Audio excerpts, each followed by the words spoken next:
Congressman calling for President Trump's removal is Adam Kinzinger. He joins us live. Good morning, Congressman. Thank you for joining us. Is there enough time for impeachment? Is it possible? Is there support among your Republican colleagues?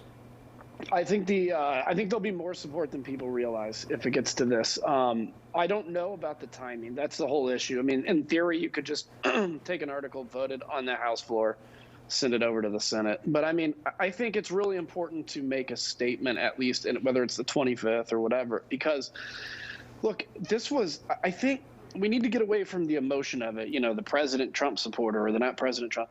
Like, this was a executive branch attack on the legislating body of America. That is chilling. That is the incitement of a mob. It's one of the most chilling things a democracy can ever have happen, and there has to be accountability. I think there's going to be criminal charges, maybe even against some politicians that incited this. It's bad. Do you think that the head of the Justice Department said there's a possibility that all actors, including the president, might face charges for inciting the violence?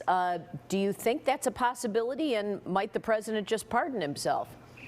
Well, he might. I do think it's a possibility. Where speech is protected for a member of Congress is on the floor of the House of Representatives. So if you say something on the floor of the House, you can't be held accountable to that. But if you look at some of these leaders, these senators and congressmen that have gone out and spoken to these rallies and said, you know, charge the Hill kind of stuff, they can be held under the incitement of a mob. And I'll tell you, you know, when I was sitting there watching it be overrun, I had basically fled to my office prior to this. I saw it coming. And this hasn't been done since the British did it in the War of 1812. This can't be justified. You can't, you know, just use that justification as I like President Trump or I don't. This is literally something you see in Belarus. Why don't we have a domestic terrorism act? Do we need one? What would it do in a situation like this? Well, you know, yeah, I think so. But in this case, I'm not sure if it has stopped anything. I mean, I see these videos of a lady crying, literally crying because she got pepper sprayed. And they're like, why did you go in? She's like, because it's a revolution. So what did you think a revolution was like? I mean, if you think pepper spray is like a really bad part of the revolution, just wait, right? And then people were told that this is the people's house, we can just go occupy it. Actually, you can't.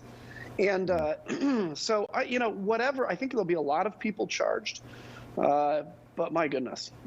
What do you have not been a supporter of President Trump's, you've spoken out against him early on. Do you feel like more Republicans should have spoken up against him earlier, or do you think, what are your thoughts? Yeah. I mean, now we're kind of stuck in this moment of if you haven't called out the president's attempts to steal the election, the false information he was spewing, especially if you voted to object to the election results after this happened. And then there were people on the floor saying, oh, it was Antifa. No, it's not. It's not Antifa. Every one of those things have been debunked.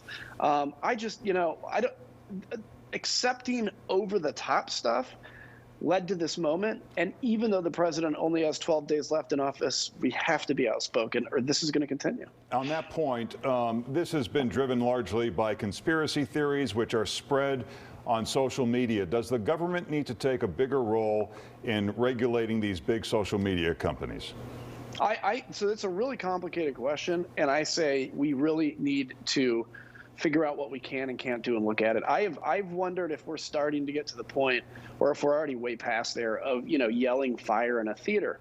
We all know we have freedom of speech in this country, but you can't run into a crowded theater and yell fire. There's limits. Right. And when you have people inciting insurrection on Twitter and Parler and all this stuff, I think there is going to have to, or you're going to have people storming the Capitol all the time. There was that police officer, by the way, beat to death by a fire extinguisher. And then these people call themselves patriots? My goodness. What do you say going forward? There are a lot of conservatives who came out and said this is ridiculous. We don't support what happened. How do you see the left and right working together moving forward? You know, I think it's going to take almost a civics lesson of, you know, and not just politicians, of the whole American people, which is, let's get back to where you can disagree. Quit hating people you disagree with. The red line should be how we're debating, how we're disagreeing. You know, if somebody has a different view on, you know, taxes, that doesn't make them an evil person. But, you know, if they're out inciting riots, that does make them an evil person. Yeah. Congressman, we appreciate you joining us this morning. Thank you. You bet.